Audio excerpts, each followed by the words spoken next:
So let me get this straight. It is unlikely that X exists because of the scientific evidence we have in support of Y. All right, ignoring that this sentence can be interpreted to say that human knowledge is somehow a probabilistic determinant of existence, let's consider the claim in a looser way. The first problem with this claim is that no amount of evidence is going to support any positive claim, ever, ever, ever, period. What could you possibly mean, you ask? Well, sit back and let's have a look. Empirical evidence is case observation, used to serve as the basis of universal theories of the universe, or any of its facets. This is induction, and there is a problem with induction. It is the equivalent to the logical fallacy of affirming the consequent. An example can go like this. All ducks have feathers and wings. Creature X has feathers and wings. Therefore, creature X is a duck. What we have is a logical inference that supposes that creature X is necessarily a duck when it is not necessarily a duck, since there are other creatures besides ducks that have feathers and wings. But this is thrown onto the pile marked scientific evidence anyway. Science can't get around this completely, but it can defend one hypothesis against rival hypotheses, rival inductions. Consider an illustration where ducks are first presented to the researcher in the form of ancient myth. We know that ducks exist in myths, pretend, but do they exist in real life? We don't know.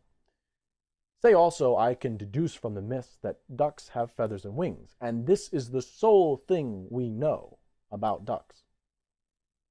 Once I find a creature that has feathers and wings, I proudly proclaim that I have found a duck from the ancient myths, and I publish my research. Not so fast, one of you, a fellow researcher, might say. Perhaps what you found is just a robin. We know robins exist, and we know what they look like. So you conduct an experiment, and for simplicity, say we represent your findings with pictures. You compare the picture of a robin with a picture of creature X, and determine that actually we can be very confident that creature X is not a robin. But wait, what about a penguin, someone else says? And perhaps it is a penguin, and perhaps further, it's a penguin because the original study was misinterpreting its findings. So an experiment is conducted, and it concludes that, in fact, creature X is not a penguin, regardless of how you turn the picture, though the researcher stubbornly assumes that the original findings were misinterpreted anyway, but who cares? Then a very prestigious researcher gets wind of this and uses his unquestionably vast knowledge of all bird literature and suggests that it is actually an ostrich. Well, this one's interesting, since clearly the researcher has been able to demonstrate some similarities between the two, and we know that ostriches exist. And the similarities are far more than the previous hypotheses could come up with. The scientific community goes berserk over the new theory, and banter goes back and forth for decades. When the dust settles, the majority of scientists find themselves believing that, due to an indisputable overlook, creature X is not an ostrich. Without any other reasonable counter-hypotheses, the original researcher is rewarded with the Nobel Peace Prize for discovery of ducks. We crack a bottle of champagne, we pat each other on the back for a job well done. And then, just as they start reprinting all the textbooks and hold workshops and conferences and to teach all the professors about the new theory, some delusional old man comes out of nowhere and says, I think it's turkey.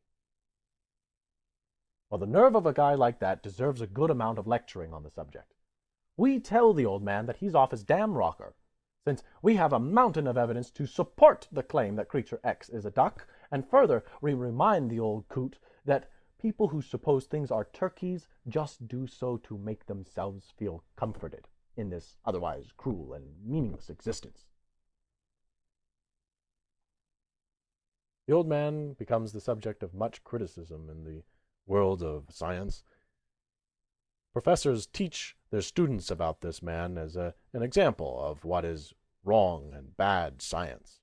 Bad science, they say. And the old man has to resort to lecturing to hippies and other wayward members of society. You see, ladies and gentlemen, if you believe this is how science ought to happen, I just have one question. Whence this foolishness?